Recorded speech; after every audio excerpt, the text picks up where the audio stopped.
ৰাইজৰ দলৰ মিত্ৰতাৰ প্ৰস্তাৱ প্ৰত্যাখ্যান কংগ্ৰেছৰ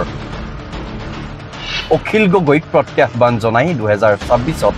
শিৱসাগৰত প্ৰাৰ্থী দিব কংগ্ৰেছে মিয়া প্ৰীতিৰ দাগ লগাৰ ভয়ত এই সিদ্ধান্ত নেকি কংগ্ৰেছৰ কোনোপধ্যেই মিত্ৰতা নহব কংগ্ৰেছ আৰু ৰাইজৰ দলৰ আগন্তুক বিধানসভা নিৰ্বাচনত শিৱসাগৰৰ 5টা সমষ্টিত শক্তিশালী প্ৰাৰ্থী দিবলৈ সাজু কংগ্ৰেছে শুকুৰবাৰে শিৱসাগৰত অনুষ্ঠিত এখন দলীয় সভাত অংশ লৈ তাৰেই যেন ইংগিত দিলে বিৰোধী দলপতি দেৱব্ৰত শইকীয়াই বাইদেউ আৰু শিৱসাগৰ মিলাই আমি 5টা সমষ্টি আছো এতিয়া আমাৰ চেষ্টা হ'ব কেনেকৈ আমাৰ পুৰণা শিৱসাগৰ জিলাৰ 5টা সমষ্টিতে কংগ্ৰেছ দলক শক্তিশালী কৰি আগন্তুক নিৰ্বাচনত জয়লাভ কৰিব পাৰো আৰু তাৰ কাৰণে এতিয়া অজয় গগৈৰ নেতৃত্বত আমি কংগ্ৰেছৰে মিত্ৰতাৰ বাবে অলপতে ৰাইজৰ দলে আগবঢ়াইছিল প্ৰস্তাৱ কিন্তু দেৱব্ৰত শইকীয়াই ৰাইজৰ দলৰ প্ৰস্তাৱ প্ৰত্যাখ্যানৰ ইংগিত দিয়াৰ পিছতেই এতিয়া ৰাজ্যৰ ৰাজনীতিত বলিছে গৰম বতাহ ইয়াৰ পিছতেই বেছ চৰ্চিত হৈ পৰিছে কংগ্ৰেছ আৰু ৰাইজৰ দলৰ মিত্ৰতাৰ প্ৰসংগ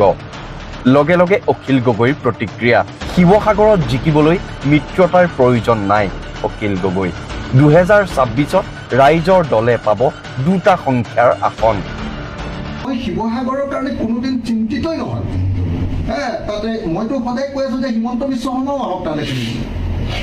মইতো আছো হিমন্ত বিশ্ব শৰ্মা আহক না শিৱসাগৰলৈ হিমন্ত বিশ্ব শৰ্মা আহক মইতো খেলিম ন আৰু মই জানো যে হিমন্ত বিশ্ব শৰ্মা আহিব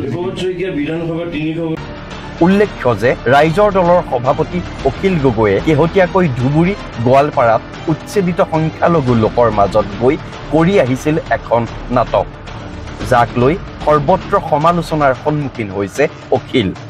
এতিয়া প্ৰশ্ন হ'ল ৰাইজৰ দলৰ সৈতে মিত্ৰতা কৰিলে সেই একেই সমালোচনাৰ সন্মুখীন হোৱাৰ ভয়ত আঁতৰিছে নেকি Congress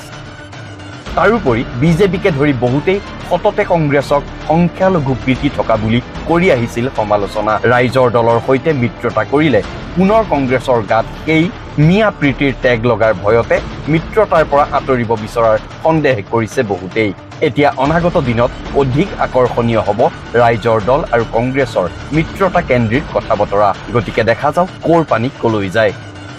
news desk NZ news